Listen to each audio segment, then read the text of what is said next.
Alright, and welcome to the next Lukozer retro game review video. And given that I did the review of the Amiga version of Star Wars, it will come as no surprise that we are here with the Amiga version of The Empire Strikes Back, which was published by Domark in 1988. Now, like Star Wars, this is based on a arcade coin-op, and like Star Wars, it's based on a coin-op that uses vector graphics, and I've never even seen the arcade coin-op version of this game. So anyway, let's get the game actually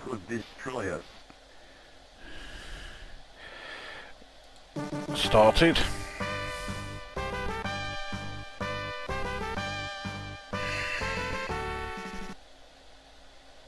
He could destroy us. That's what I think. So now at least we can actually start the game without any fucking screen glitches. So we have a very familiar layout. It's identical to the layout of Star Wars, and the game, surprise surprise, plays very very similarly, although there are a couple of differences including a rather unusual actual design as far as progressing through the levels. Now, this version of the Star Wars theme is significantly better than the one in the game Star Wars itself. That really is not saying very much. The music and the sound effects are by David Whittaker. So yes, listening to this, you're listening to David Whittaker's work. Okay, it's a better version of the theme tune than in the first game, but it's not great. Anyway, let's get the game underway. The game is played with the mouse because that gives you the full analog control. So here we go. So we'll start wave 1. So there is Darth Vader's executor, and for first wave we have to destroy the probots and their transmissions. And I don't know about you, I did have this game back in the day, and this version does seem to be playing an awful lot faster than I remember. So I've already destroyed the set number of probots to get the bonus letter. Once you have got all of the bonus letters and spelt out Jedi, you are invincible for a limited amount of time. So I actually don't make any attempt to stop the transmissions, because part of the unusual design of this game, I can't believe I've taken this many hits. But yeah, part of the problem with the unusual design is you've got to fail this level in order to progress. So there we go. The transmissions have been sent, which means I can now get on to level 2, where the Imperial Walkers are heading along. Now, to destroy them, you have to either shoot them in the one vulnerable spot, which is like sort of, I keep referring to it as an eyepiece. So I've destroyed the requisite number. I've got the E for spelling out Jedi. But you can also use the tow cables to destroy the ATATs. If you use the right mouse button, that brings them down. But you'll notice that progress bar across the top, compared to the Commodore 64 version, which takes a fucking age, It's already reached the end, so that is level 2 done. Again, I failed it because the attack's got to the power generator and destroyed it, but you have to fail it to progress to level 3. So here we are now, level 3. Again, I've destroyed the requisite number of TIE fighters, so I have the letter D. So now I just need one more letter.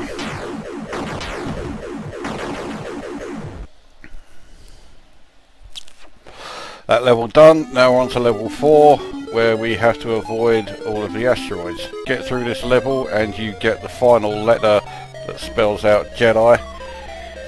Now, considering the diabolical fucking start I got, or had, I'm amazed I've got this far, but there we go. That's level 4 done. Now you'll see I have Jedi written across the screen, because I have all 4 letters. So I am now invincible while that is there. Now if I can destroy the requisite number of probe droids for the next letter before this one runs out, before this Jedi bonus runs out rather, then it starts again from scratch.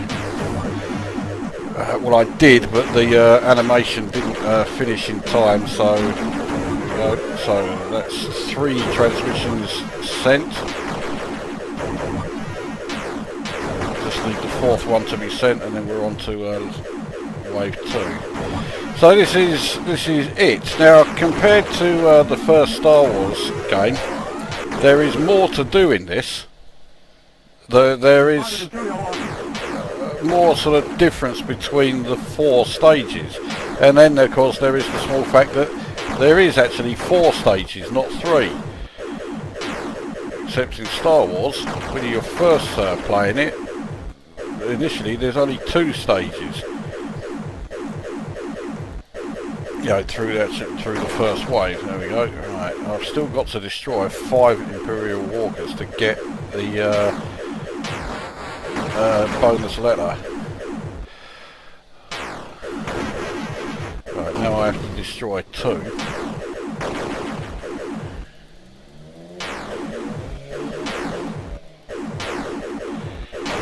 Okay, right, there we are. Still got plenty of tow cables, but I'm not going to use anywhere near as all of them.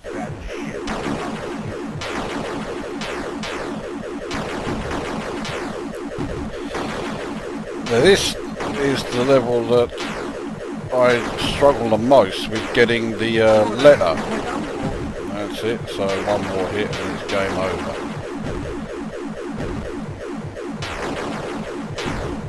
Okay, now I'm amazed I got that.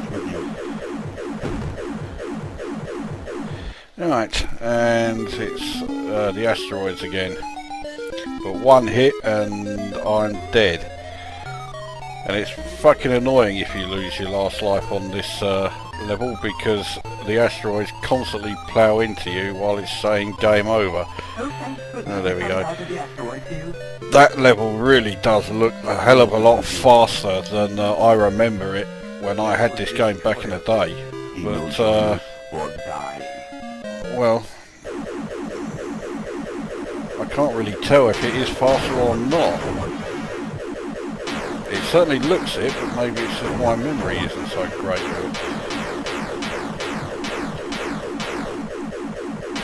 I'm amazed I've got as far as I have, considering the shitty fucking start I had. So I've got to destroy 3 more. There we go. And, well, those 2 will count as the same transmission, so 2 transmissions have been sent. And it's game over.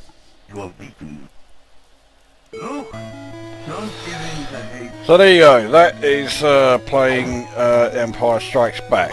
So for the most part, it plays very, very similarly to the original Star Wars game, but there is enough variety between the different phases. Certainly more variety than there is in Star Wars. And because of that, I do think this is the better game. Most people don't think that. Most people say that Star Wars is better. But, yeah.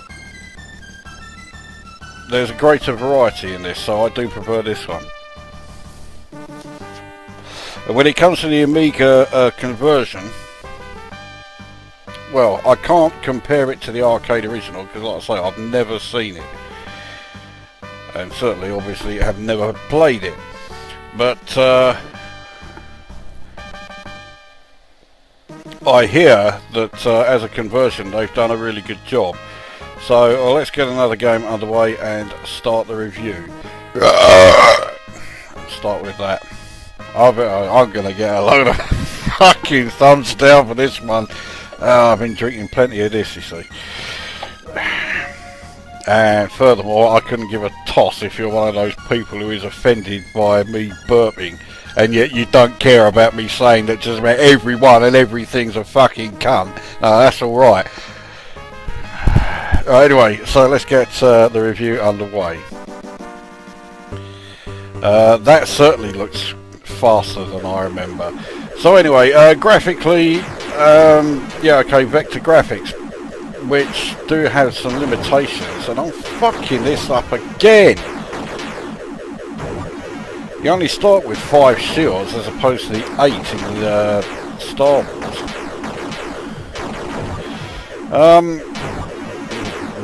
But yeah, I mean, the vector graphics are certainly pretty fast. They're relatively smooth. They could be smoother, but oh well. Another fucking shield lost. At this rate, I'll be lucky if I get through the fucking first level. In terms of audio, they've done a vastly superior job here than they did in the conversion of Star Wars. The speech has actually just been taken from the dialogue, so there's none of this bullshit of hearing, you know, the hearing the music starting in each clip. So the speech is a huge improvement. The music is also a huge improvement. It's not superb, but it's okay. And the sound effects are pretty much the same as they are in the coin-op of the original Star Wars game, which means they are a lot better than the Amiga conversion of Star Wars itself, where they sounded fuck all like they did in the film. Or rather, sounded fuck all like they did in the coin-op original. You can also get bonus points on this stage by flying through the legs of the attack walkers, but I'm not much good at doing that. Let's have a go. There you go. Right, so on to level 3. Level 3 is plays much more like you know, Star Wars, the game we're all familiar with, or at least more familiar with than we are this one. Just shooting TIE fighters and shooting fireballs again. I don't know what it is with these fireballs. I suppose the only way they could get it so that the enemy shots could be avoided somehow.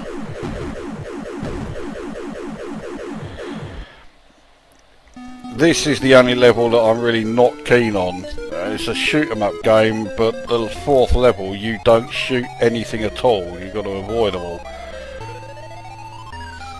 On the Commodore 64 version, avoiding the asteroids is a hell of a lot more difficult than it is here. In here it's fucking easy. You just keep going in one direction and then move up and down occasionally to avoid them. Boss, job done. As far as the presentation goes, very liberal sprinkling of speech samples, which certainly helps to add to the atmosphere. And like I say, they are actually quite well done, unlike the the samples in Star Wars. That was me actually stopping a transmission. I'm not too thrilled that I did that. The gameplay itself, well, I say it does have some fucking weird, you know, level progression. So you have to basically fail level 1 or stage 1, this level. You know, they've got to get the 4 transmissions set in order to progress to the next level. Otherwise, you're stuck on this level indefinitely. There we go. So the 4th one's sent. The riddles are there. And it's the same here with this level. They have to reach the, you know, destroy the power generator. Otherwise, you stay on this level forever and ever. Are fucking men. And you know, it's just weird. I don't know why they chose to implement the gameplay in this way, but they have, so this is what we get. I'm not doing very well here at all, because I keep going after the poxy scout walkers. Let's get the actual attacks themselves. Took another fucking hit, but at least I finally got the Jedi letter. I've got so many fucking tow cables here. Is this like the 2nd time around? Yes, it is. Alright. I want that. So now after these fuckers.